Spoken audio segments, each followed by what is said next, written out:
আমার দিদির বাড়িতে আমি এসেছি। এটা হচ্ছে 3 তলার ছাদের ওপর, দেখতে পাচ্ছেন প্রচুর উঁচু। এখানটা থেকে নিচেটা এই যে দেখুন, অনেক পুরনো, বুঝতেই পাচ্ছেন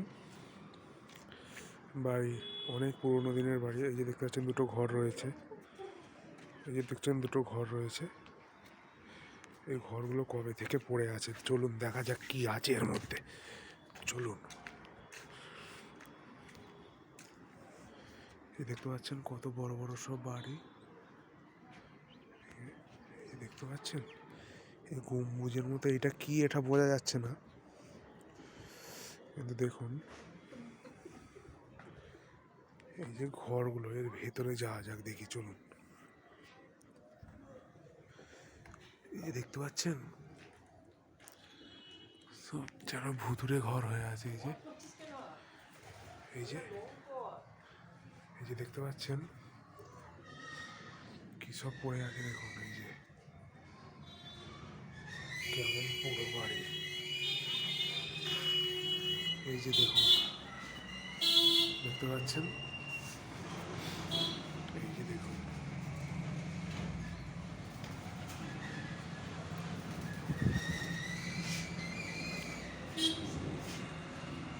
পুরো বাড়ি দেখতেই পাচ্ছেন।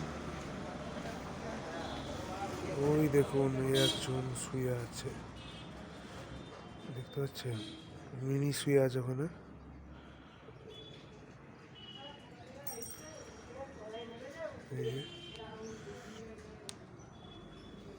এই যে দেখুন সব ছেড়ে ছেড়ে পড়েছে, এই যে দেখতে পাচ্ছেন। এই যে ঘর, এসব ভয়ঙ্কর ঘর, যেন এক্ষুনি ওপর থেকে সব ভেঙে পড়বে, কেমন হয়ে আছে দেখুন, পুরো ঘর পুরো। এই যে সব আশেপাশে বহু বাড়ি ঘর আছে, খুব সুন্দর পরিবেশ। আমাদের গ্রামের থেকেও এখানকার পরিবেশটা যেন আরো বেশি সুন্দর লাগছে, কত সুন্দর। এই যে পায়রা উড়ে যাচ্ছে, খাজানা গুপ্তধন রয়েছে মনে হচ্ছে এর মধ্যে, দেখতে পাচ্ছেন। এই যে দেখুন, এই যে সব দেখুন, এই যে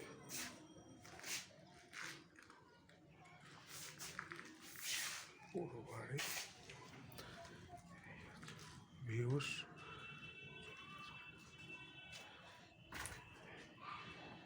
দেখুন এখান দিয়ে নামার অবস্থা,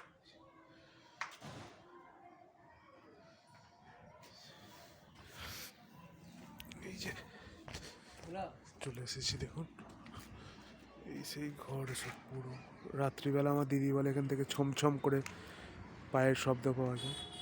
অনেক পুরোনো দিনের ঘর তো এগুলো, ভেঙে সব পড়ে আছে, বিশাল বড়